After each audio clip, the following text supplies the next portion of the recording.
정치평론가 서영석과 김용민 PD의 정치 토크.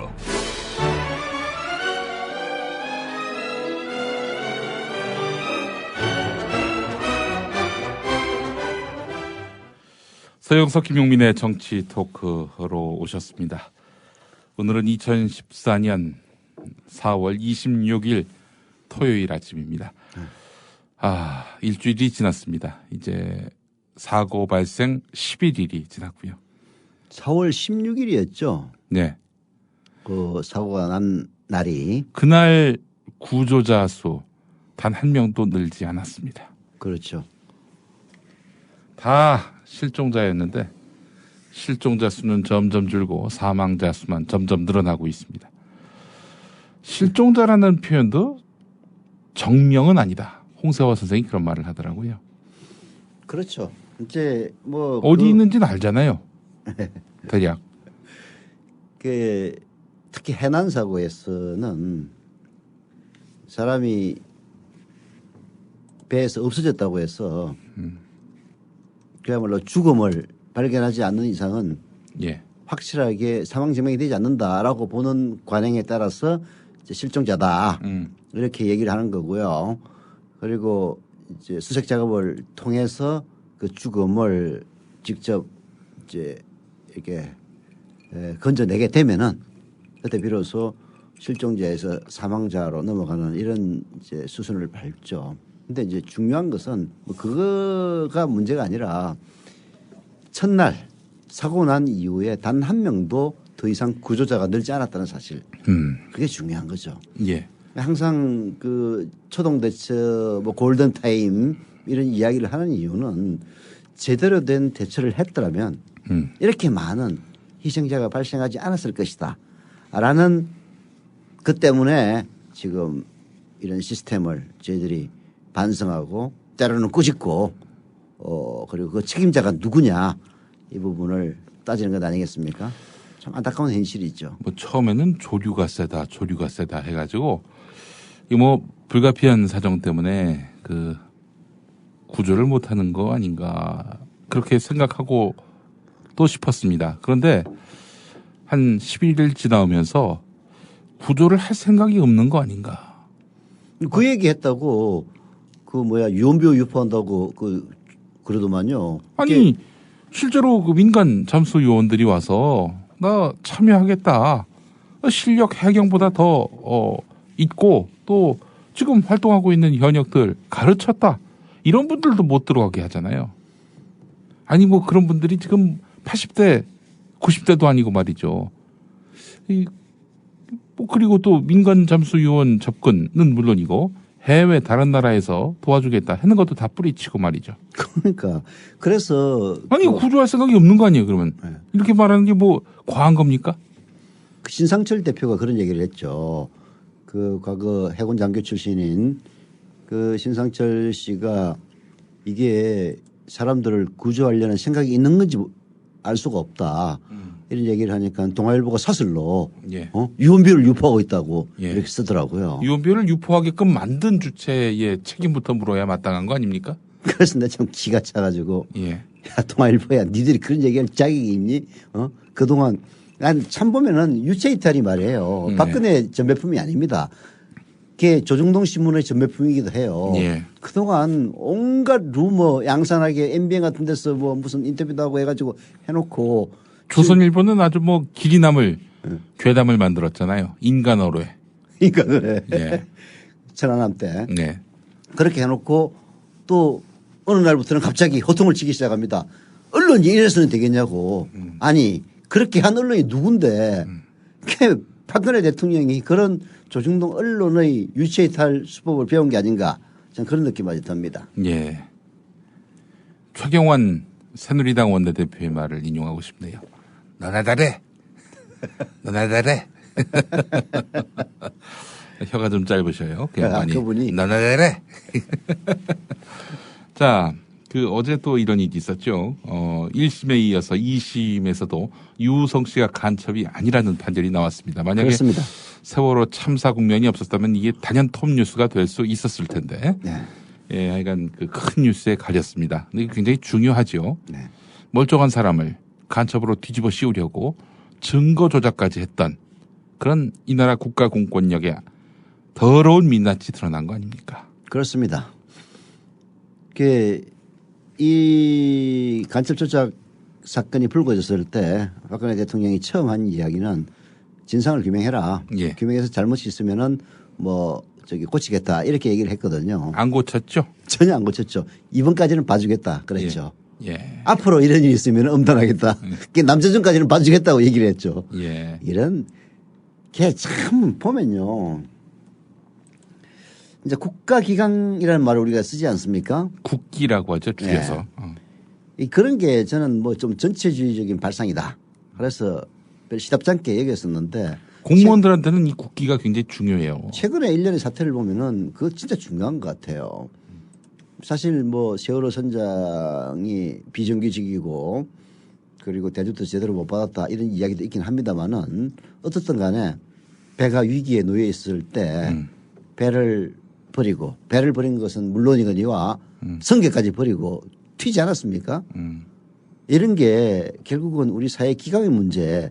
말하자면은 우리 사회에 이른바 지도층에 있다는 이명박 이후에 그런 인사들을 보면은 온갖 잘못을 저지르고도 오로지 맨 꼭대기에 있는 대통령에게만 잘 보이면은 다 면책을 받는 이런 사회적 풍토가 결국은 무책임한 사회를 만들어낸 게 아니냐. 저는 그렇게 봐요. 예.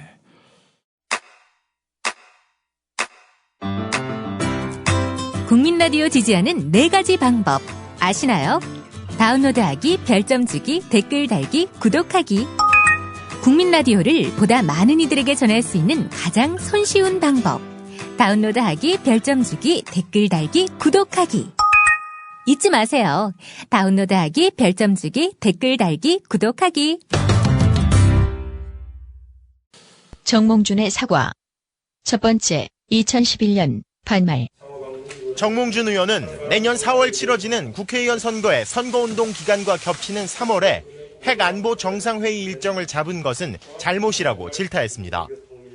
그게 상식에 맞는 얘기야, 그게? 국내 정치와 저는 연계시키지 않는다는 생각을 가지고 했기 때문에 그런 결정을 한 것입니다. 그 무슨 궤변이야, 그건 또.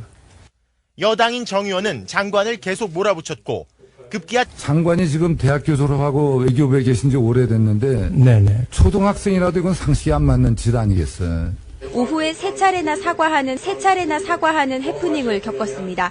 정몽준의 반말은 이게 처음이 아니었는데 2006년 국회 상임위 회의 때 우리 위원분들은 별 특별한 의견이 없었는데 그냥 외교부의 의견이 일방적으로 지금 반영돼서 이게 변경된 것 같은데 그게 사실이?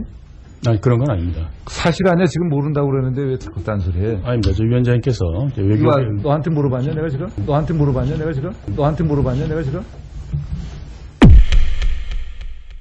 정몽준의 사과. 두 번째, 2008년 성희롱.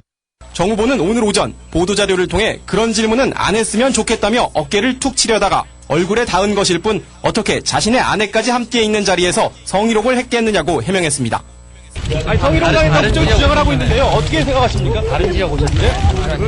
몰라. 정 후보는 결국 해당 언론사를 찾아가 사과했습니다. 본인은 아니었으나 김 기자의 마음에 상처를 준 것에 대해 진심으로 사과했고 김 기자도 저희 사과를 받아들였습니다.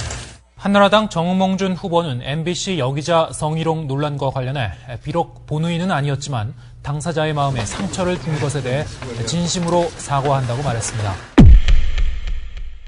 정몽준의 사과. 세 번째, 그건 어제 세월호 침몰 사고에 희생자 유가족과 실종자 가족 여러분 그리고 국민 여러분께 머리 숙여 깊이 사죄드립니다.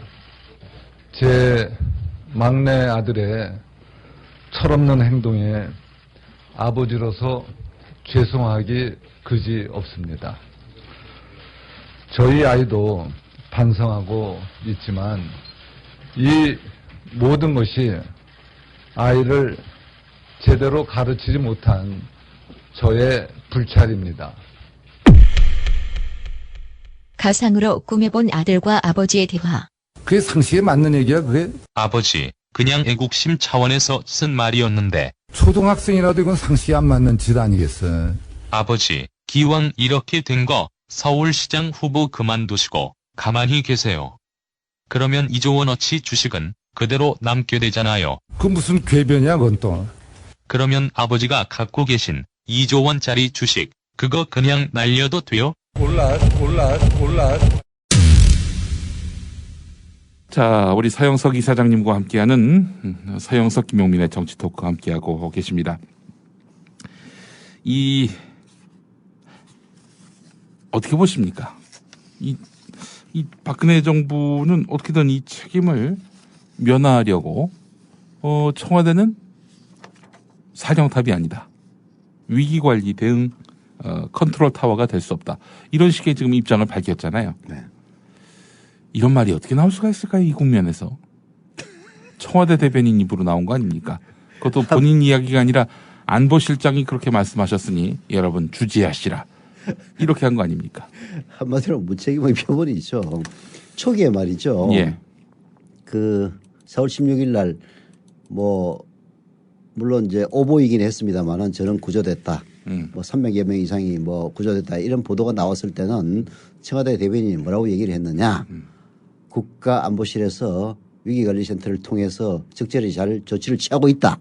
이렇게 얘기를 했어요. 네. 근데 그게 오보임이 밝혀지고 오보 정도가 아니라 그날 이후 단 한 명도 더 이상 구조하지 못하는 그런 사태, 실종자 숫자에서 사망자 수로만 바꿔가는 그런 사태가 계속되고 그것이 결국은 시스템 부재에 의한 것이다. 이런 사실이 들통남에 따라서 청와대로 비판이 쏠리자 결국은 우리가 그런 거 컨트롤 하는 데 아니다. 이렇게 나온 것 아닙니까? 이건 진짜 도와 각 언론에서 심지어는 이 자칭 보수 언론에서도 청와대 니들 그럴 수 있느냐라는 식으로 비판을 하고 있습니다. 예. 근데 이게 왜 이런 일이 벌어지느냐. 예.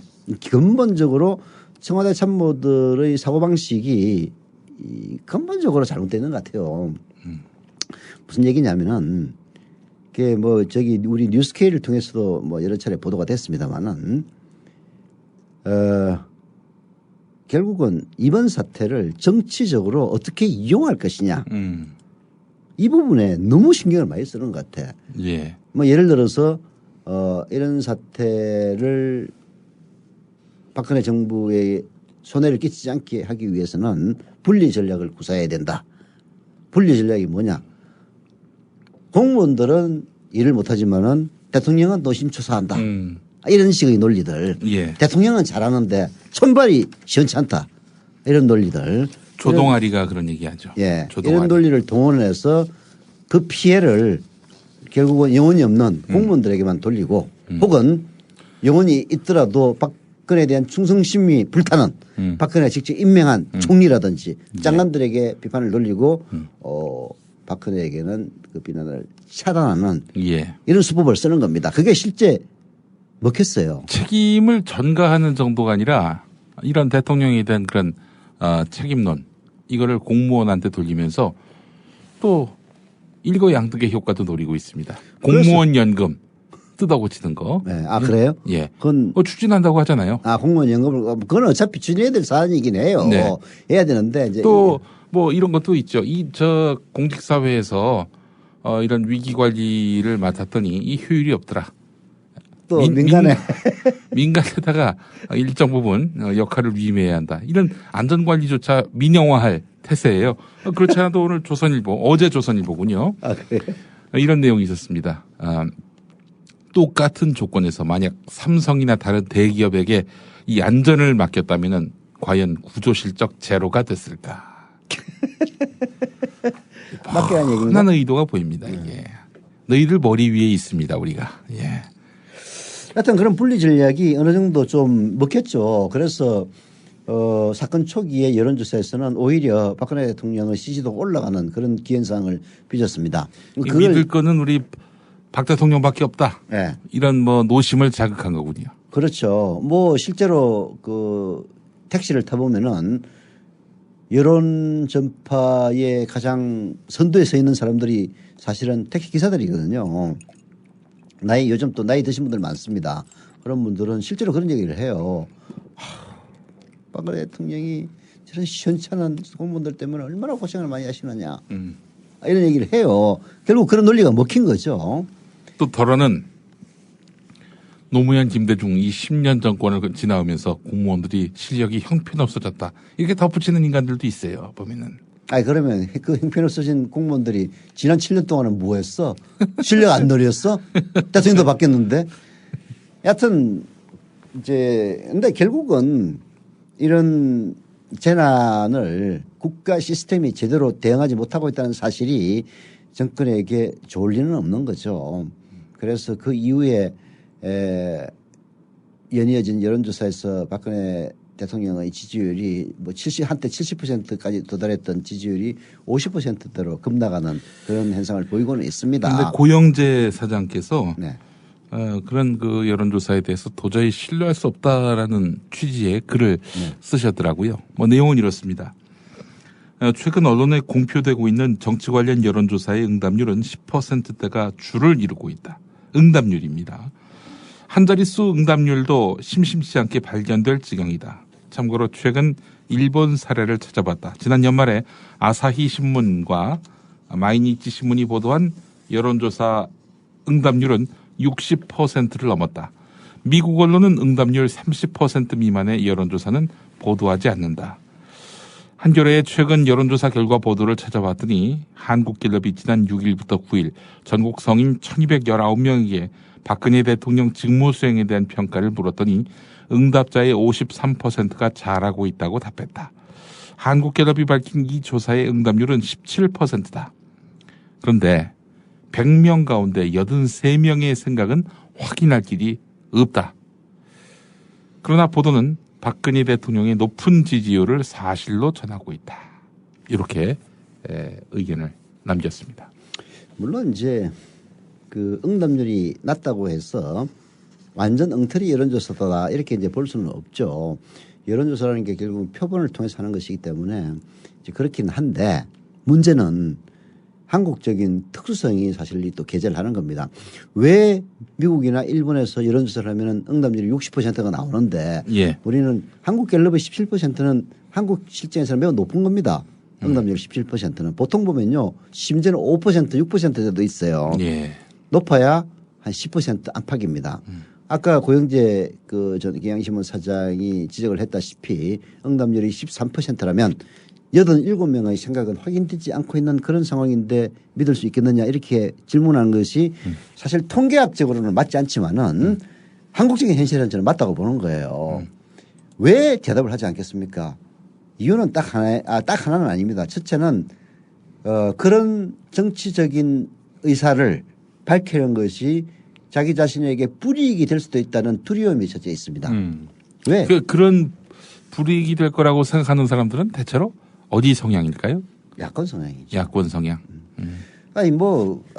비근한 예로 미래경제적 국민TV에 가입하면은 혹시 세무조사 받는 것이 아니냐 이렇게 묻는 사람들도 있어요. 전혀 그렇지 않은데 말이죠. 그 진실과 전혀 상관이 없는 얘기죠. 2만 몇천 명에 대해서 어떻게 세무조사를 합니까? 말도 안 되는 얘기인데 사람들은 그렇게 믿을 만큼 지난 7년간 말하자면 자기 정권에게 불리한 사람들에 대해서 그야말로 맹목적으로 불이익을 주는 그런 일들이 빈발했다는 얘기입니다. 그래서 야권 성향의 말하자면 이 정권을 비판적으로 보는 사람들은 여론조사에 응하지 않을 가능성이 매우 높다는 점. 그 결과가 응답률의 저하로 나타났다. 그래서 여론조사 결과가 왜곡될 수도 있다. 이 점을 주목을 하는 거죠. 그래서 그런 겁니다.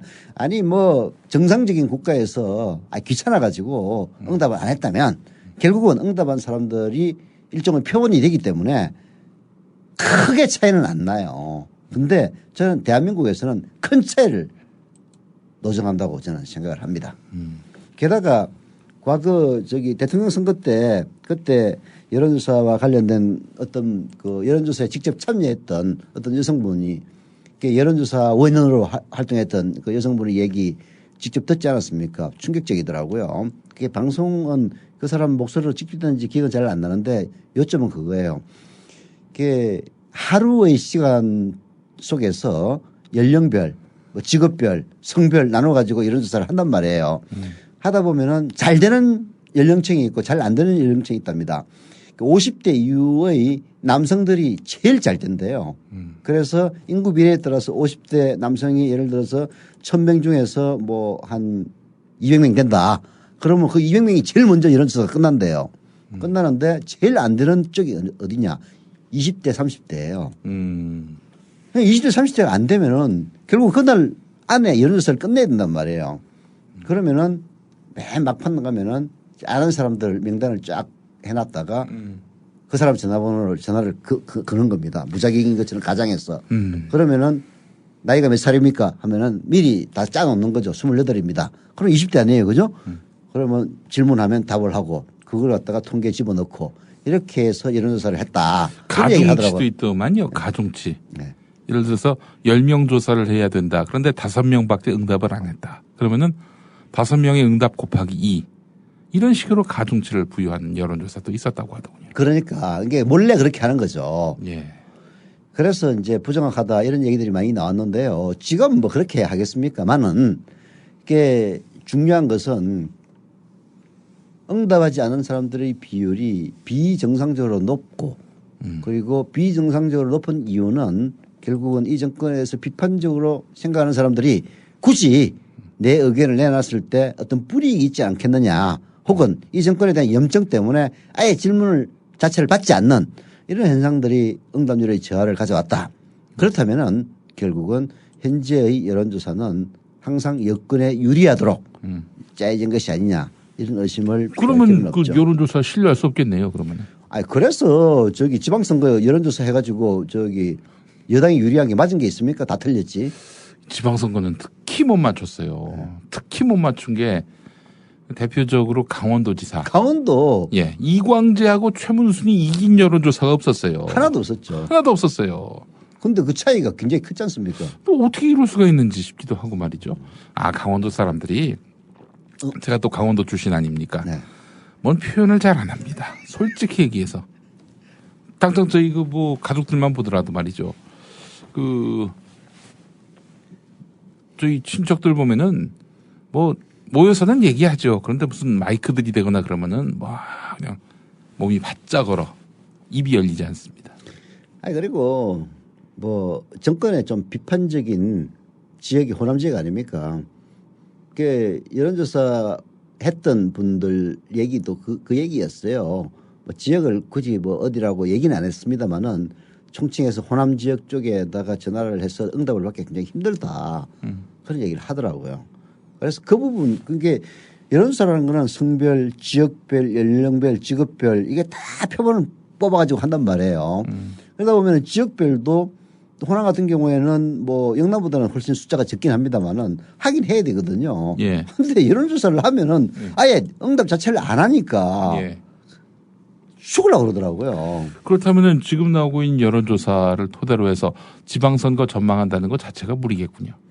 뭐 그래도 이제 여론조사밖에 없기 때문에 예. 이제 여론조사를 하는 거죠. 근데 제가 보기에는 여당은 여론조사를 할 때 마이너스 가중치를 두는 것이 결국 나중에 실망하지 않을 수 있지 않을까 그렇게 생각을 해요. 가중치? 마이너스 가중치. 마이너스 가중치. 예를 들어서 자기들이 이긴 걸로 나온다면은 최소한 거기서 한 마이너스 3%는 해야 맞다. 뭐 이런 식으로.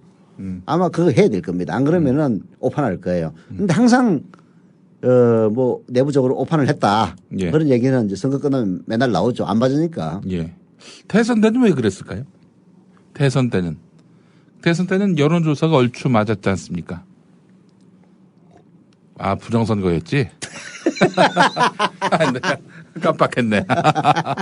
나는 그 관련해가지고 예. 전과가 있어가지고 내 말을 안 한 거야. 그런데 이런 얘기가 있더군요. 저는 이게 뭐 사실인지 아닌지 모르겠고 뭐 허위에 좀 더 가깝다고 보는 편인데 이 사실 여론조사를 제대로 하려면 유선 전화로는 안 됩니다. 우리 저 젊은 층 특히 우리 저 아침마다 이제 저녁마다 시사 프로그램이 있어서 주요 인사들 전화 연결하면요. 유선 전화 있는 데는 국회의원 회관밖에 없어요. 게다가 예. 저기 유선 전화가 있어도요.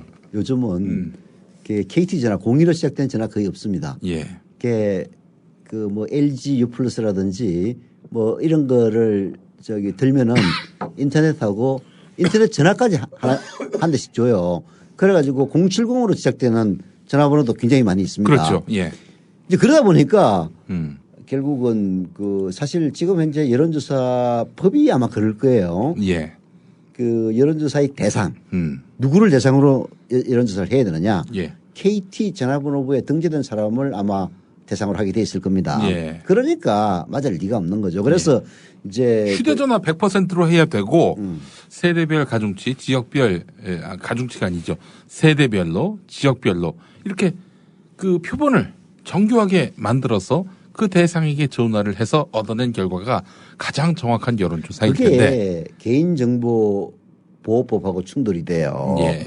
그게 전화번호를 가지고 예. 그 사람의 신상을 파악하는 것은 결국은 개인정보거든요. 예. 그런데 일각에서는 그런 얘기 하더군요. 정보유관기관에서 이 통신사로부터 이런 정보를 얻어가지고 그렇게 해서 정밀한 정교한 여론조사를 하고 있는 것 아니냐. 그 옛날 정치토크에서 그 얘기를 하다가 예.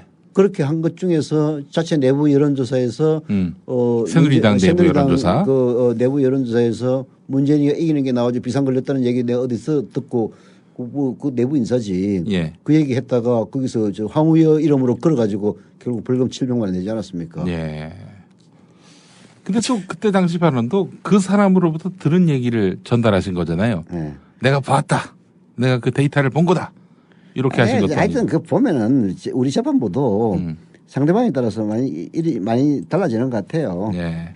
뭐 꼭 같지가 않더라고요.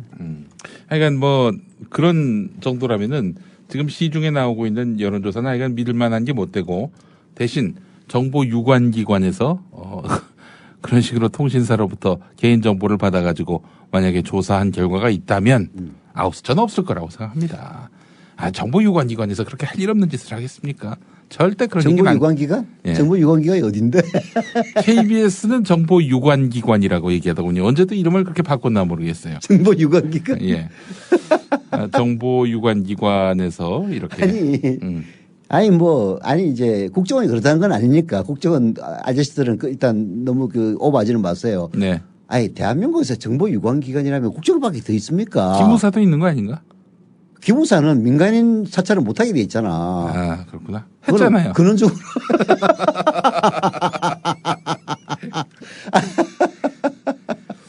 정보유관기관이라면 국정원인데 네.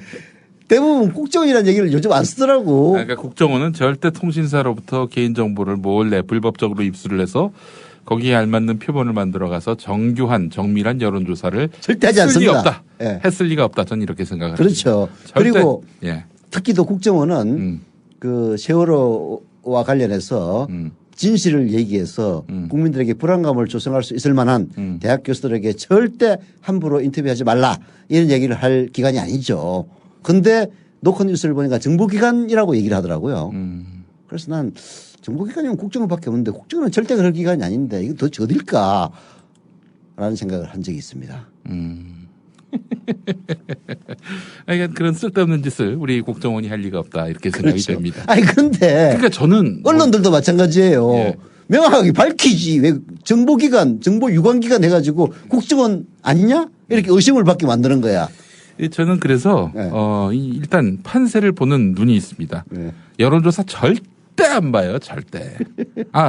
절대 안 본다는 건 뻥이고 솔직히 얘기해서 여러 여론조사가 있으면은 그 여론조사의 추이만 봅니다. 동시에 하향세다. 그러면 진짜 하향세예요. 그거는 틀림없어. 동시에 상승세다. 그러면 진짜 동시에 상승세고. 그렇게 보는 것이 타당하고요. 어느 한 여론조사 결과 이 박원순이 2% 이기네. 여기는 또 정몽준이 2% 이기네. 이런 거 절대 안 봅니다. 선거 때 주목할 것은요. 지금 여당이 똥줄 탔다. 야당이 똥줄 탔다. 혹은 여당이 놀고 있다. 혹은 야당이 놀고 있다.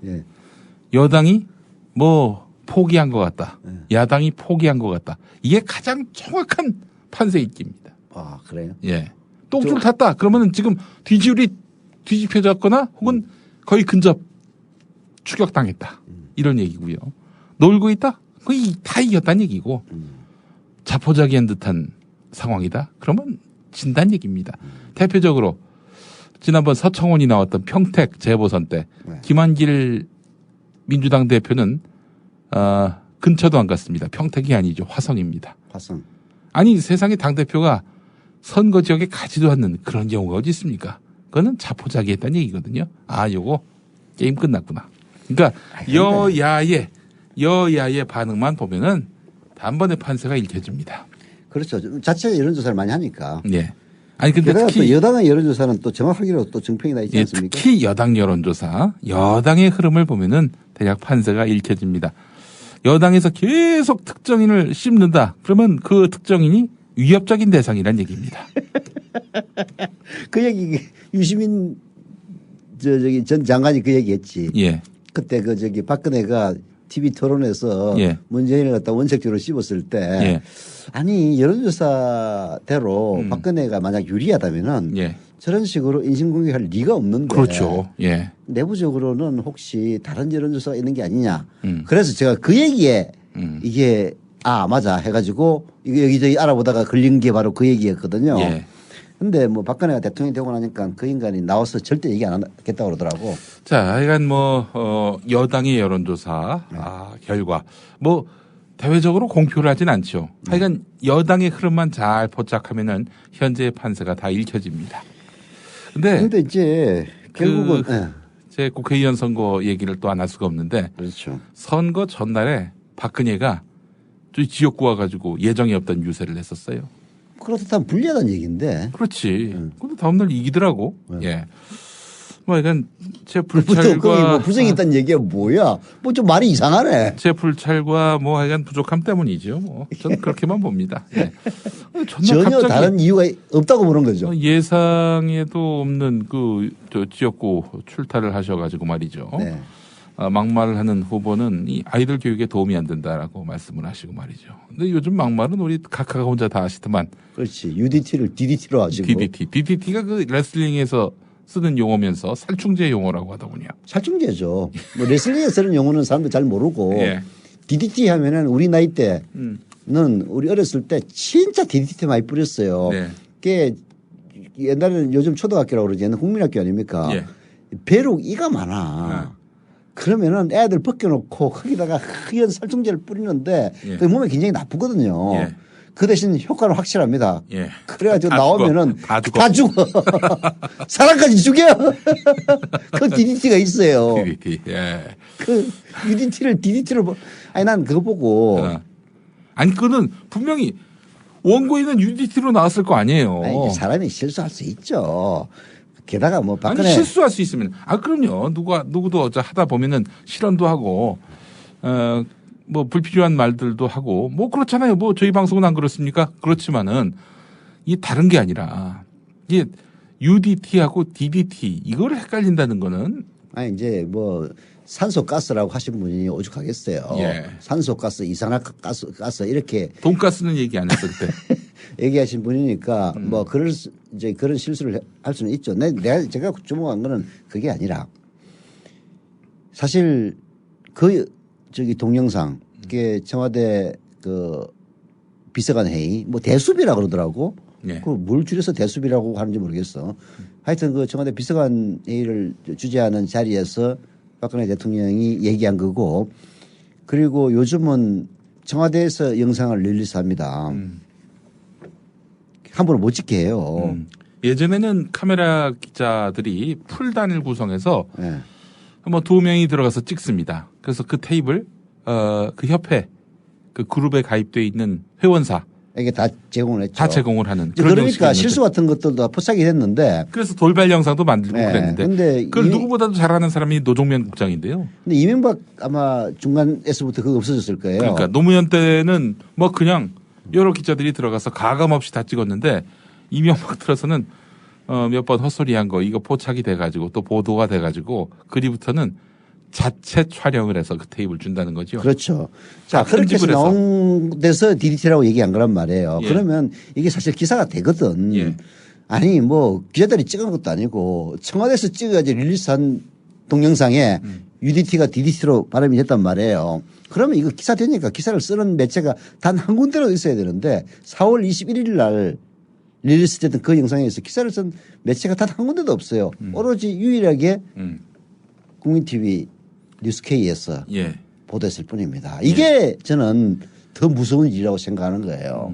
대통령이 실수할 수 있죠. 아니 뭐 신도 아닌데 게다가 수첩 할매가 뭐 실수 남보다 더 했으면 더 하겠지. 근데 그런 거를 보도를 하고 그리고 실제로 대통령이 실수하는 것을 국민들이 보고 웃는 나라. 그게 정상적인 나라입니다. 노무현 대통령도 그렇게 얘기하지 않았습니까? 네. 아니 대통령한테 그 분풀이를 해야 속이 시원해지는 거지. 대통령은 그런 요구를 갖다가 즐겨 받아들여야 된다는 취지로 얘기한 적도 있지 않습니까? 그게 맞는 거거든요. 예. 근데 그 박근혜 대통령의 실수에 대해서 어느 매체도 입도 뻥긋하지 않는다는 것이 대한민국 언론의 비극적인 현실인 거죠. 저는 그게 오히려 안타까웠습니다. 대통령의 실수라는 거는 뭐 사실 뭐 웃고 넘어갈 일이죠. 아, UDT를 DDT로 발음하면 또 어때? 아, 근데 그걸 보도하는 매체가 단 한 군데도 없었다는 거는 진짜 야, 한국 언론의 현실이 여기까지 네. 추락했구나. 생각했습니다.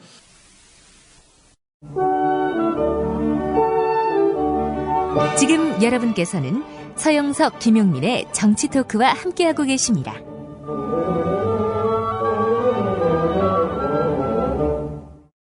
그리고 지금 SNS와 인터넷을 통해 온갖 유언 비어와 루머가 많습니다. 마치 아무 일도 안 하는 것처럼 유언 비어가 나돌고 악성 유언 비어들이 확산되고 있습니다. 이런 거짓말과 유언 비어의 진원지를 끝까지 추적해서 그들의 행동에 대해 책임을 지도록 해야 할 것입니다. 실종자 가족의 원성이 높은 가운데 대통령은 여전히 유언 비어 걱정. 그런데 이런 말도 했지요.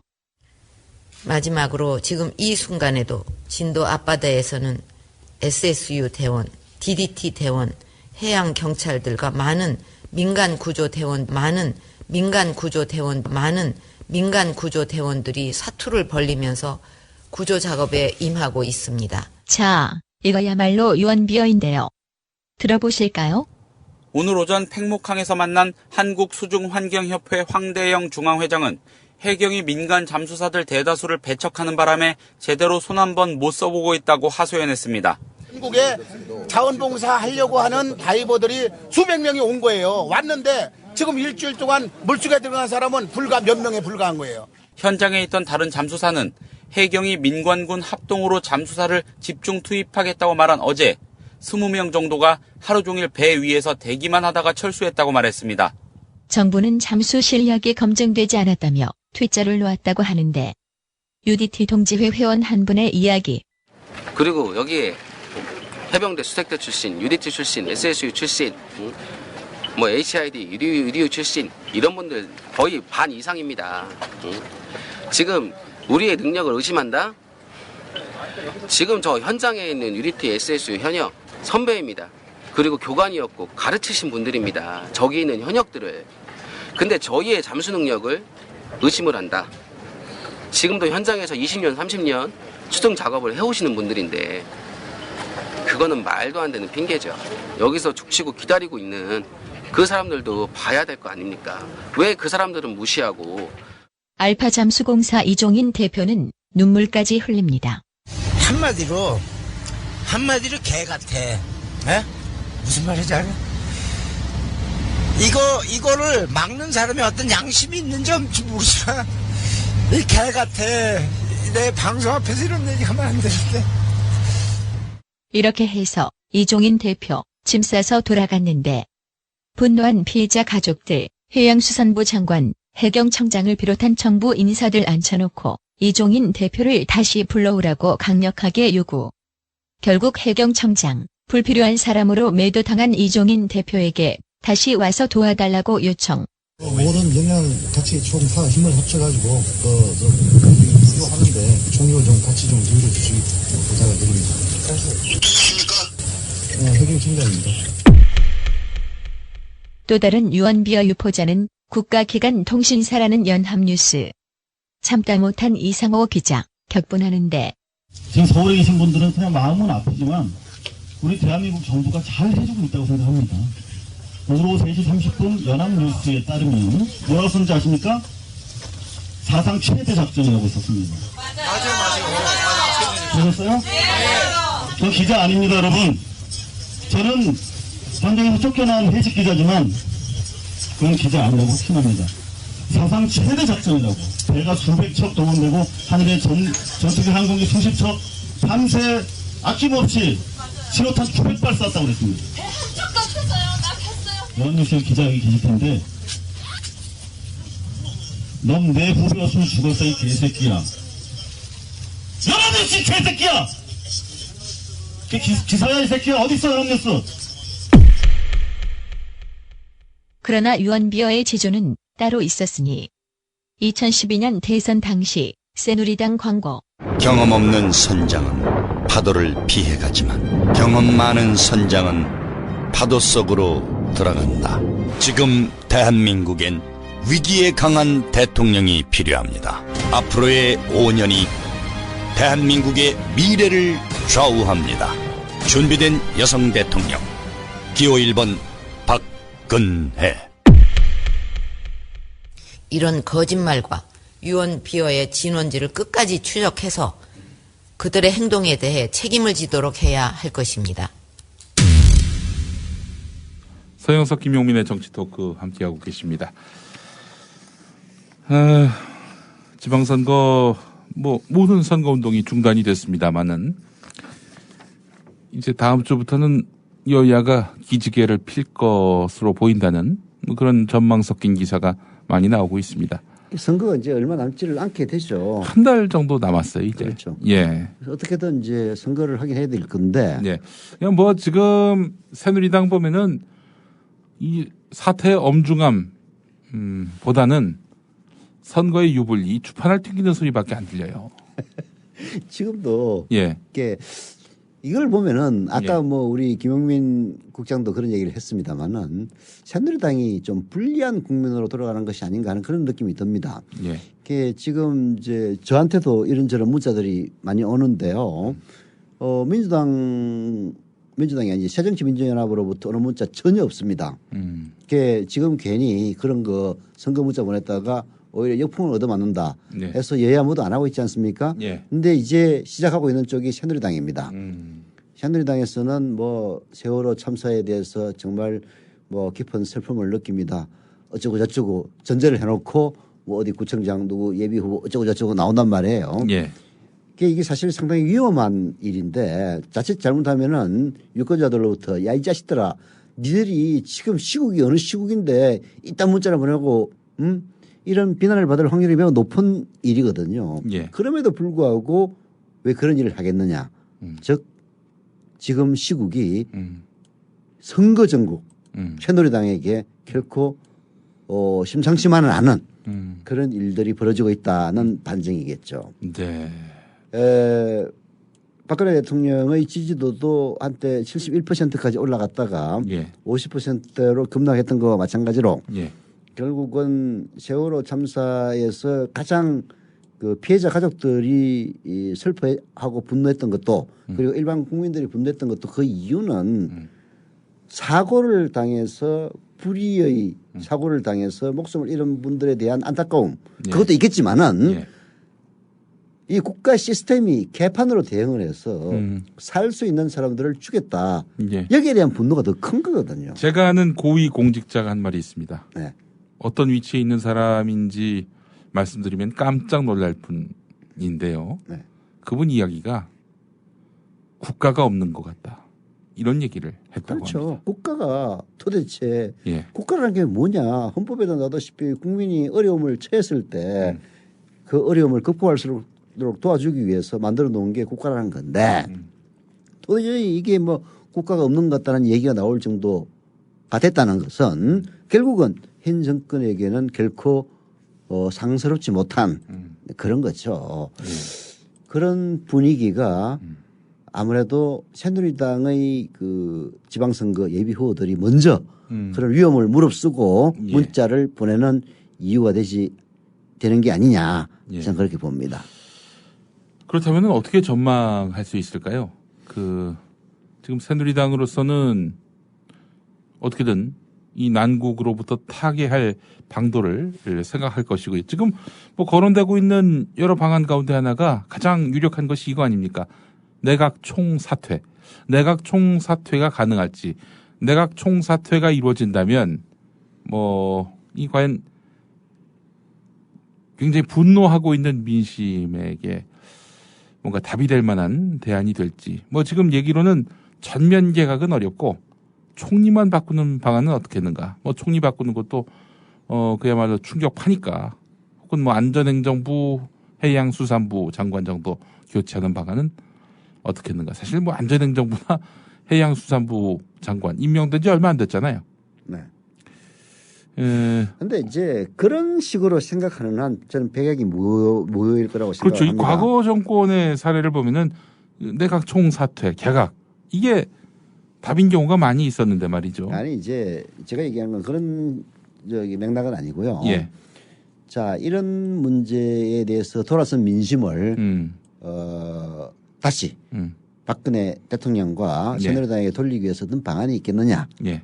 라는 식으로 접근을 하면은 백약이 무효라는 겁니다. 예. 예를 들어서 다 쫓아내면 국민들이 우리를 뭔가 반성하는 모습으로 보이게 만들어서 지지도를 올리고 선거에 유리하게 만들 수 있느냐, 아니면 아니야. 전부 다 내각이 총사퇴하면은 오히려 약점 잡혀가지고 반대자들이 더 우리를 몰아칠 수 있도록 해서 우리가 더 궁지에 들어가는 게 아니냐. 이제 이런 식으로 사고를 하는 한은 답이 안 나온다는 겁니다.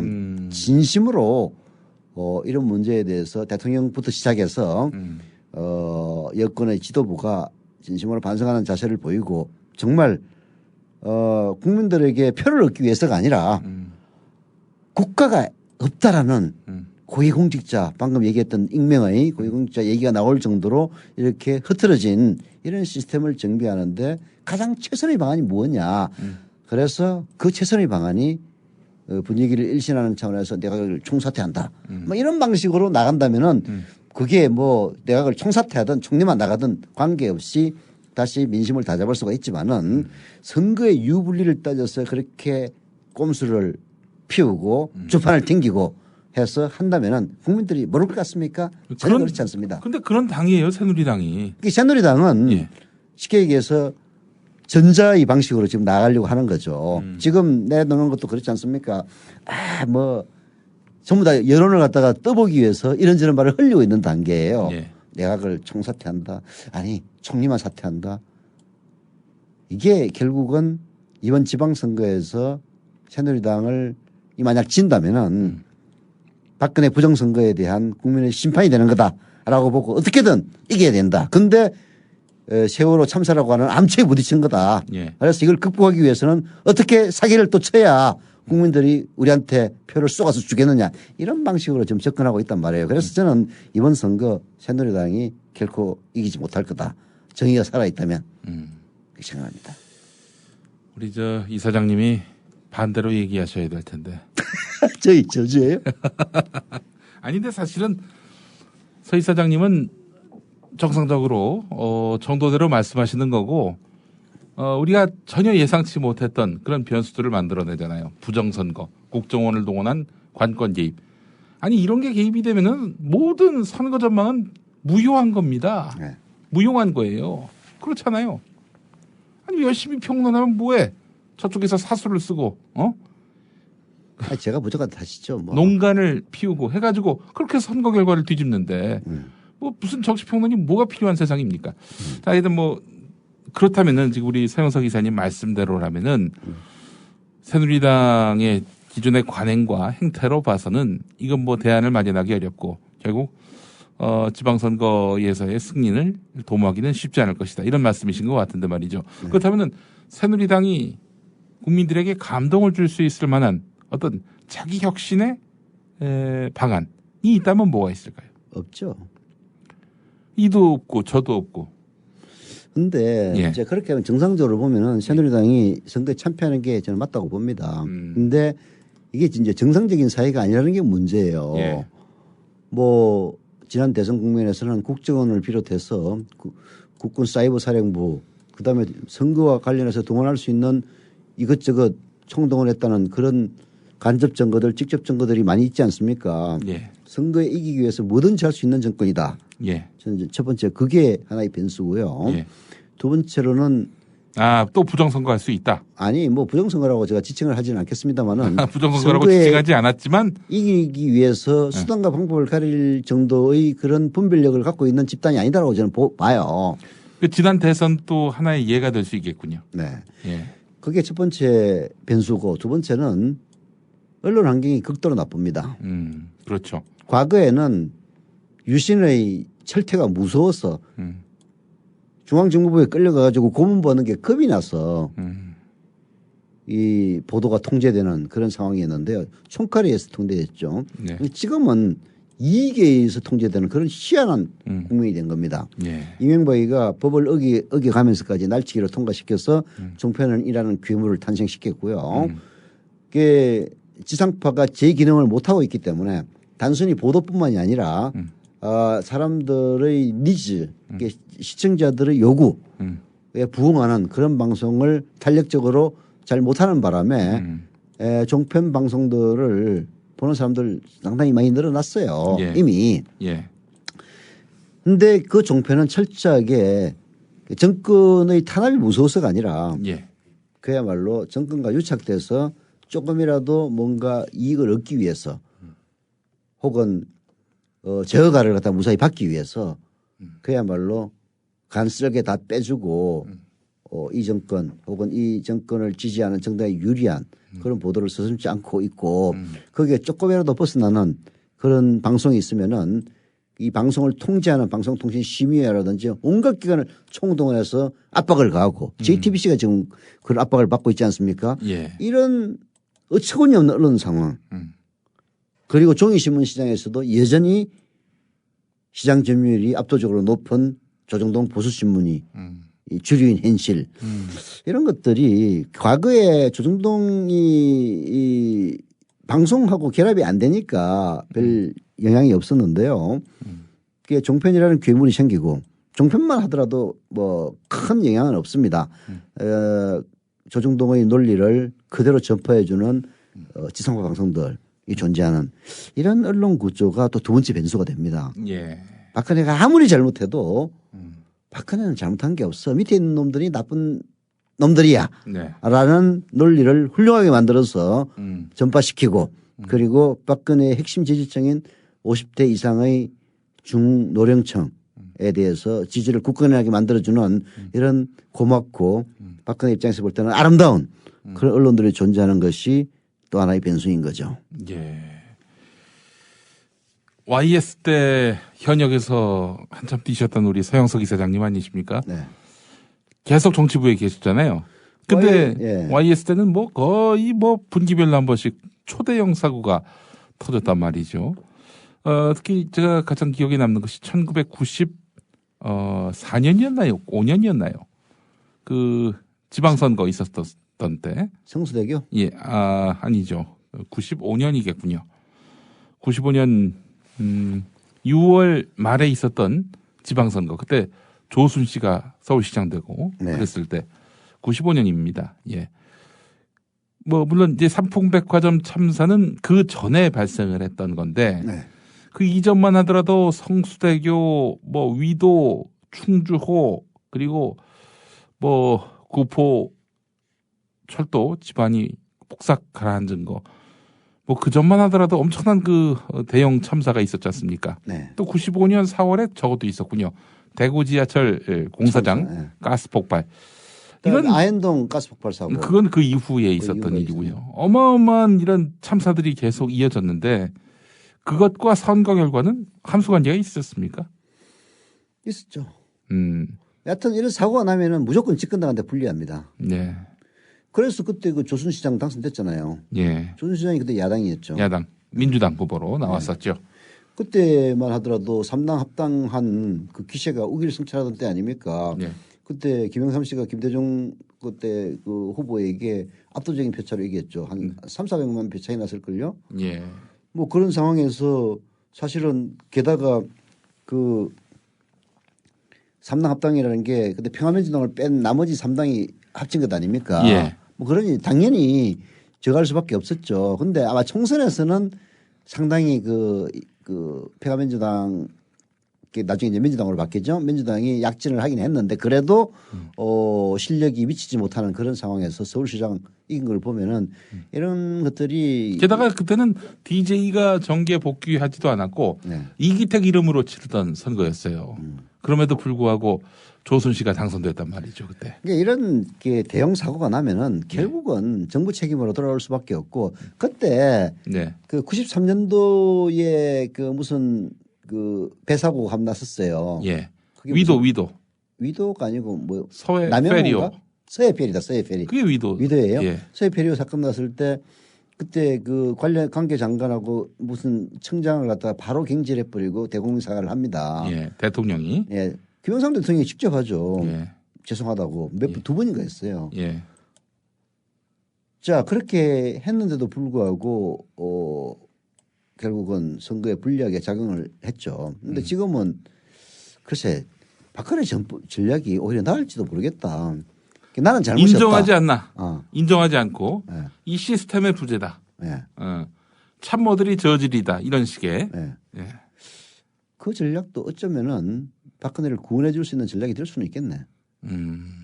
쉽게 얘기해서 그 중앙계층이 흔들려야 네. 결국은 이제 선거 판도가 바뀌는 거거든요. 그렇죠. 예. 뭐 무슨 일이 벌어지더라도 항상 새누리당 찍는 그 사람들. 프로테이지가 한 40% 된다고 하잖아요. 그 사람들은 뭐 어차피 뭘 하든 관계가 없고 예. 이제 문재인이 과연 제대로 할 수 있을까 혹은 민주당이 그때 당시 제대로 할 수 있을까 그래도 그 우리 경제 성장의 신화를 세운 박정희의 딸 박근혜가 더 낫지 않겠느냐. 네. 그리고 박근혜로 상징되는 우리 사회 보수층의 그 탁월한 능력 이런 혈통에 대한 지지. 예. 그렇게 생각했던 사람들이 있단 말이에요. 그 사람들이 결국은 뭐 부정선거를 했건 안 했건 간에 하여튼 그 지지가 일부 박근혜로 갔기 때문에 박근혜 대통령이 된 건 또 사실이거든요. 자, 이번 지방선거도 마찬가지죠. 그런 사람들이 과연 어떤 판단을 할까? 이게 이제 관건인데 그런 사람들에게 박근혜 씨의 뻔뻔 전략이 통할 것인지 네. 아니면 김영삼 씨의 사과 전략이 통할 것인지 그거는 쉽게 이야기하기는 좀 어렵겠네요. 이명박 정권 이후에 이 정권, 그러니까 이명박근혜 정권이죠. 예. 일관된 전략이 한 번 물러나면 완전히 망한다. 절대 인정하지 않는다. 한 번 밀리면 끝난다. 네. 그런 생각을 갖고 있는 것 같아요. 그게 국민들을 적으로 보는 그런 사고방식. 그게 이제 그거거든요. 사실 적군에게는 한 번 밀리면은 그 이제 기세가 한번 무너지기 시작하면은 이 반전을 꾀하기가 쉽지가 않습니다. 그런데 지금 집권층이 여론에 대하는 자세로는 적절하지 못한 거죠. 국민들은 적이 아니지 않습니까? 근데 항상 적인 것처럼 행동을 했어요. 그래서 물러설 수 없다. 분쇄한다. 박멸한다. 뭐 이런 식으로 탄압을 가하고 그게 이제 민주화 시대가 되니까 과거처럼 어디 끌고 가가지고 공부를 못 하니까 금전적으로 뭐 벌금을 때리게 해서 사람을 귀찮게 하고 고소 고발을 해서 끊는다든지. 과거하고 다르게 이런 식으로 압박을 가한다는 게 뭐 제가 미워서 그렇겠습니까? 그게 아니라 벌금이나 과태료 이런 거를 어떻게든 뭐 거더라. 이런 뭔가 지시가 내려왔을 것이고 그 이유는 결국은 세금이 잘 안 거치니까 그리고 그대로 세금을 안 받으니까 예를 들어서 종합부동산세는 거의 유명무실해져 가지고 거의 세수가 없지 않습니까? 기업 법인세들 마구 낮춰주는 바람에 결국은 근로자들 근로소득세 그냥만 계속 걷고 그리고 뭐 각종 과태료 이런 거 제대로 거더라고 압박을 가하니까 이런 일이 벌어지지 않느냐. 이게 검찰이 국민들을 대하는 태도로서 결코 적절하지는 않다 이런 생각이 들어서 한번 해본 얘기입니다. 뭐 내일 모레 내야죠. 대주그룹 허재호 회장처럼 그 양반은 하룻밤만 보내면은 억대에 또 휴일은 또 휴일대로 또 쳐준다고 하대요 보니까. 그래요? 예. 아니 나도 방송만 없으면 그런 범털이 못 되는 우리 개털 서영석 이사장님. 예. 아니 나도 방송만 없으면은 몸으로 떼우고 싶어요 사실 솔직한 얘기로. 시사 이렇게 나 같으면 진짜 700만 원 다 떼우겠다 이렇게 생각하시는 분들도 있을 거예요. 그런데 방송을 하셔야 되기 때문에. 방송 때문에 이거 진짜 휴가도 못 가고. 휴가를 한번 갔다 왔지 그래도. 자, 해양수산부가 말이죠. 이번 그 세월호 사건과 관련해서 위기 대응 매뉴얼을 만들었는데, 아이고, 만들어야죠. 무슨 이런 해양사고 났을 때 어떻게 대응할 것인지 이에 대한 매뉴얼이 없는 게 문제인데, 근데 위기 대응 매뉴얼을 보니까 말이죠. 이런 내용이 있어요. 대형 선박 사고 발생 시 충격 상쇄용 아이템을 발굴하라. 언론을 상대로 말이죠. 나도 그 기사 봤는데 진짜 기가 막히더라고요. 세월호 사건 같은 사건이 터지면은 언론과 여론, 뭐 해양수산부나 해양수산부 즉 정부를 상대로 해서 어마어마한 그런 분노의 그 표적이 될 가능성이 있는데 이럴 때는 또 다른 큰 사건을 기획해서 이 여론이 분산될 수 있도록 하라. 이게 해수부의 위기 대응 매뉴얼이라는 겁니다. 근데 어디서 많이 들어본 거고 많이 봐온 것 같습니다. 그 매뉴얼대로 박근혜 정권 들어와서 결국 부정선거를 막기 위해서 최동욱 검찰총장이 무슨 혼외자 이런 대형 사건을 터뜨리고 NLL 대화록을 터뜨리고 간첩 조작을 막기 위해서 뭐 또 다른 걸 터뜨리고 이런 방식으로 계속 해오지 않았습니까? 그렇다면 이게 진짜 정부의 전체 매뉴얼일 수도 있는 거고 아니면 해수부가 지난번 국정원 선거 개입건과 관련해서 정부가 대응하는 그 방식을 보고 우리도 따라해야 되겠다라고 해서 만든 매뉴얼일 수도 있고 그런 거 아니겠습니까? 그러니까 내가 아까 얘기했다시피 사회 기강의 문제를 얘기했지 않습니까? 사회 전체가 이런 분위기로 돌아가고 있기 때문에 해수부의 매뉴얼이라는 게 나온 거예요. 아니 상식적으로 생각을 해가지고 해수부 매뉴얼에다가 그런 미친 소리를 집어넣는다는 게 말이 됩니까? 아니 속으로 그렇게 생각을 하더라도 매뉴얼에다가 예를 들어서 해수부에 피해가 올 수 있는 그런 사건이 발생했을 때는 또 다른 큰 사건을 하나 기획을 해가지고 그걸로 반가이 해라 그 얘기 아닙니까? 그렇죠. 반가이. 일본 말이긴 한데 우리 뭐 기자들이 늘상 쓰는 얘기인데 앞으로 그런 얘기 안 써야지. 여하튼 그걸 만회하라 그런 얘기 아닙니까? 아니 그거는 내부적으로 그렇게 바랄 수도 있고 약간 공무원들이라는 게 정보를 독점하고 있는 그런 집단이니까 그 독점된 정보를 이용해서 슬쩍 뭐 주의를 돌릴 수 있는 그런 일을 하겠다. 거기까지는 애교를 볼 수가 있는 건데 이거를 매뉴얼에다 집어넣고 그리고 그 매뉴얼이 결국은 이 정권이 집권한 이후에 일관되게 해왔던 그 행태를 그대로 답습한 매뉴얼이었다는 것 자체가 충격인 거죠. 야, 어떻게 국가가 없다. 아까 그 얘기도 하시는데요. 어떻게든 나라가 그런 거를 매뉴얼에 집어넣을 수 있는지 진짜 아연할 따름입니다. 그 기사 보니까 또 그렇대. 국방부에서 뭔가 큰 건 있다 어쩌고저쩌고 해가지고 북한 핵실험 운운했던 것도 결국은 그런 기획의 일환이 아니냐. 실제로 뭐 우리 대통령 박근혜가 시진핑한테 전화까지 걸어가지고 북한 핵실험에 대해서 염려를 했는데 그러면은 긴장이 고조되고 해야 될 것 아닙니까? 그런데 북한에서는 거꾸로 나왔다는 것 아닙니까? 북한이 영리해졌어요. 그러니까 오히려 세월호에 대해서 조의를 표하고 핵실험 운운하는 거에 대해서 남쪽을 향해서 맹비난하지 않았습니까? 뭐 그렇게 말해놓고 핵실험할 리는 없을 거 아니에요. 그러니까. 아주 김새지. 아니 참 진짜 이런 정권을 국민들이 뽑았다고 해서 진짜 정상적인 정권이라고 인정해 줘야 될지 이제 진짜 심각하게 진짜 회의적인 단계에 접어드는 것 같아요. 저는 뭐 이미 이 정권에 대한 그 기대는 완전히 접었고요. 일단 국민들이 이건 아셔야 됩니다. 무슨 대형 참사가 발생하고 그러면은 국가가 와서 날 도와주겠지. 이런 기대를 아예 접는 것이 현명할 것이다. 뭐 요행이도 와서 도와줄 수 있겠죠. 뭐 완전히 손 놓고 있겠습니까? 그러나 아예 기대를 접고 있으면 억울할지라도 않습니다. 예. 이 정권은 그런 정권입니다. 이 정권뿐만이 아니라 공무원들이 늘상 그랬죠.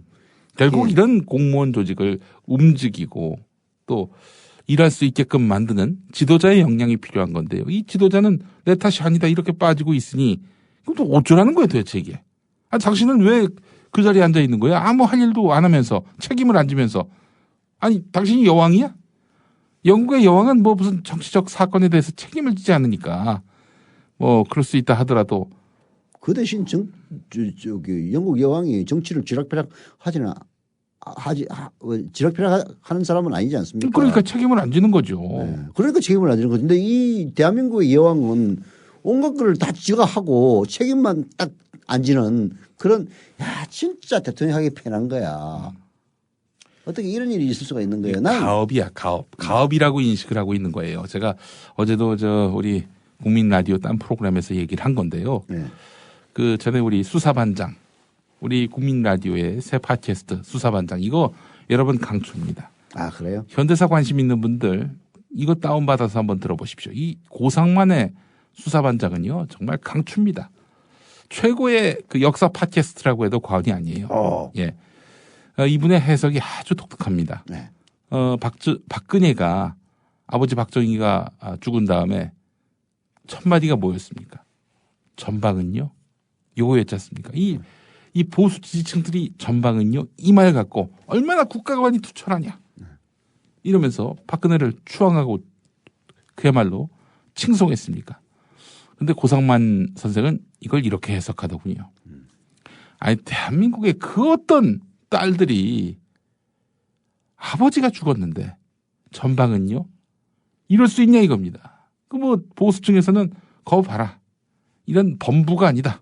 박근혜는 국가관이 투철한 지도자다. 대통령감이다. 천부의 지도자구만. 예. 뭐 그런 식으로 묘사를 하는데요. 고상만 선생의 해석은 아주 독특합니다. 전방은요, 이 말은 이미 박근혜는 아버지가 돌아가시면 자기가 자연스럽게 권력을 이어받는 그런 존재다라고 인식하고 있었다는 거죠. 착각을 했네. 착각을 한 거지. 전두환이 먹었잖아. 오빠가. 그러니까 전두환 추징한 걸 잘 생각해 보면은 그야말로 뭐 바닥까지 다 파가지고 탈탈 털어갔다는 거 아닙니까? 그러니까 결국은 거기에 대한 원한이구만. 예. 아버지가 죽어서 전방은요 하면서 내가 승계할 줄 알았는데 전두환이 뺏어가서 너 잘 됐다 이제 복수의 칼을 받아라. 뭐 그런 건가요? 아니 그 정권에서 뭐 이 헌법상 보면은 대통령이 유고 시에는 국무총리가 그 역할을 하게 돼 있지 않습니까? 아니 헌법 무슨 박정희 가문에서 법이란 게 뭐가 있습니까? 자기들이 곧 법이었지. 그러니까 박정희 왕조였구만. 그렇지. 뭐 결국에는 뭐 형식적으로는 최규하가 당분간 맡긴 하겠지만은 그 다음 대통령은 나다. 이런 인식을 박근혜가 갖고 있었기 때문에 이걸 치고 들어와서 지가 처먹은 전두환이는 철천지 원수구만. 철천지 원수고. 앞덩어리였군. 그야말로 이 배신의 아이콘이고. 그래서 대통령이 된 다음에 전두환을 탈탈 터는 거죠. 사실 박근혜가 정치한 이후 아버지가 돌아가시고 6억인가 8억인가 받았나요? 6억인가? 뭐 엄마 아파트 뭐 몇 채 값이다 그런 얘기 하지 않았습니까? 또 뭐 그 억대의 그 돈을 받고 나서 그 이후로 전두환을 만난 건 딱 한 번이라고 합니다. 딱 한 번. 전두환이 안 만나줬을 수도 있죠. 그건 아니라 본인이 안 갔다고 하더군요. 본인이 안 갔어요? 예. 한나라당 대표할 때 어쩔 수 없이 뭐 전직 대통령 인사하러 간다고 해서 만나준 건데 속으로는 정말 잣 같은 놈으로 이제 인식을 잣 같은 그런 인식을 갖고 있었겠다라고 고상만 선생은 보더라고요. 그러니까 수사반장 꼭 들어봐야 되겠네. 예, 박근혜는 이 대통령 이게 가업이라고 보는 거예요. 가업이다 이거는. 아니, 대통령을 가업으로 보는 사람들이 바로 왕조 아닙니까? 왕조죠. 그러니까 자기를 여왕으로 보는 거예요. 아니 그래서 뭐 이번 사건과 관련해서 컨트롤 타워가 없다 이런 얘기를 하잖아요. 대통령 책임제 국가에서 컨트롤 타워가 누굽니까? 자기지. 자기가 없대. 이런 유체 이탈도 도를 넘어가니까 이 대통령 자리를 그 왕의 자리로 인식하고 있는. 왕은 군왕은 무치다. 무슨 잘못을 해도 내게 책임은 없고 오로지 밑에 있는 놈들이 잘못이다. 영의정 바꾸면 되고 그런 그런 사고방식을 갖고 있는 건 분명한 것 같아요. 예. 전효옥 씨가 그런 말을 했잖아요. 뭐 음식점 갈 때 저게 다 이렇게 썰어서 진상을 해놔야 그때서야 먹는다. 박근혜가. 네. 그런 얘기가 있었어요. 착각하고 있는 겁니다. 그건 얘기가 아니고 전효옥 씨가 쓴 책에 나오는 얘기입니다. 아마 그럴 겁니다. 예. 네. 얘기가 얘기돼. 그렇기 때문에 저 박근혜 씨가 아주 착각을 하고 있어요. 지가 그 왕인 줄 알고. 그러니까 지금 장악당한 언론들도 다 그래요.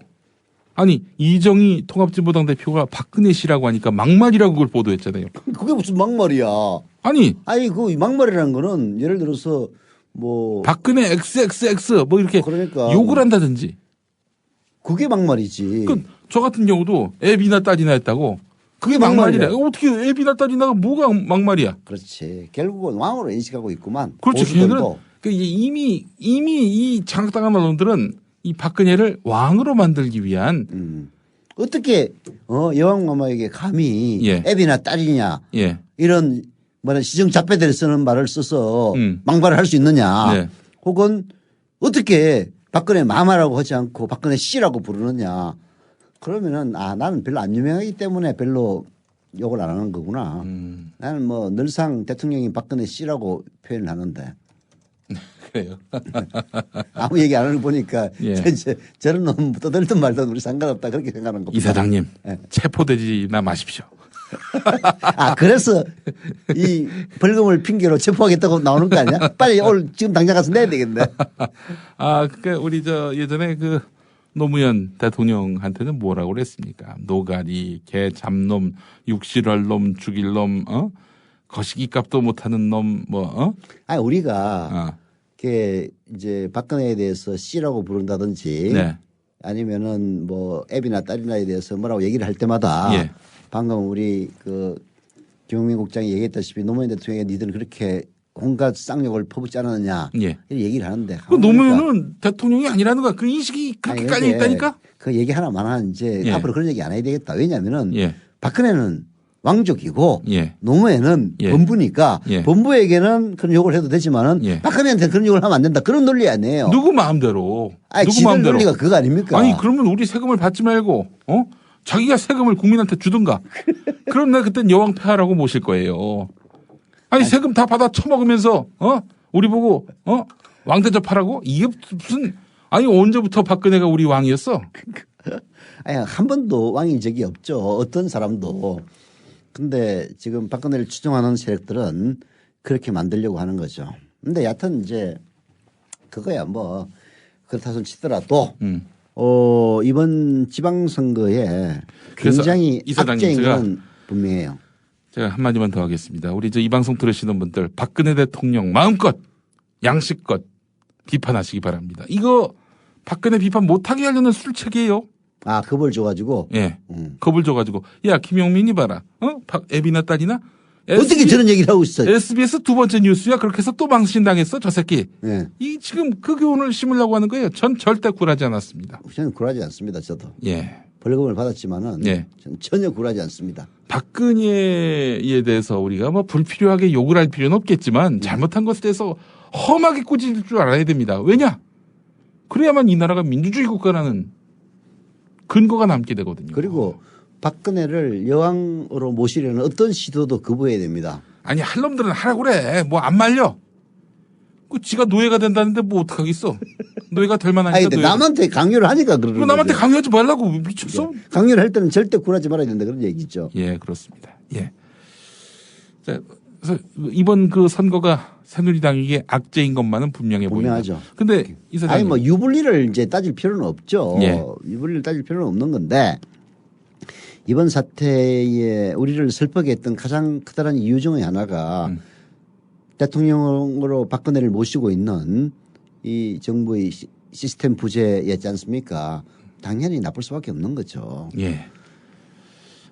참 우리 유족들도 계시고 아직도 실종자들도 계신데 저희가 선거 이야기를 해서 참 죄송합니다. 사실은 저희 프로그램이 정치 토크이기 때문에 또 여야에서 지금 지방선거 준비에 이제 곧 착수할 흐름이 있어서 저희가 부득이 또 이 부분에 대해서 짚은 건 사실입니다. 그리고 또 이런 사고가 재발하지 않기 위해서는 이건 선거라는 가장 중요한 심판의 도구 이걸 그렇죠. 활용할 필요가 있거든요. 그래서 이 차원에서 저희가 선거 이야기를 좀 하고 있는 겁니다. 이 시스템이 사실 문제인 건데 이게 참 국가의 존재 이유에 대해서 심각한 회의를 만들어준 그런 사건 아닙니까? 그렇죠. 아니 국가를 믿고 신고까지 했는데 안 와. 죽을 때까지.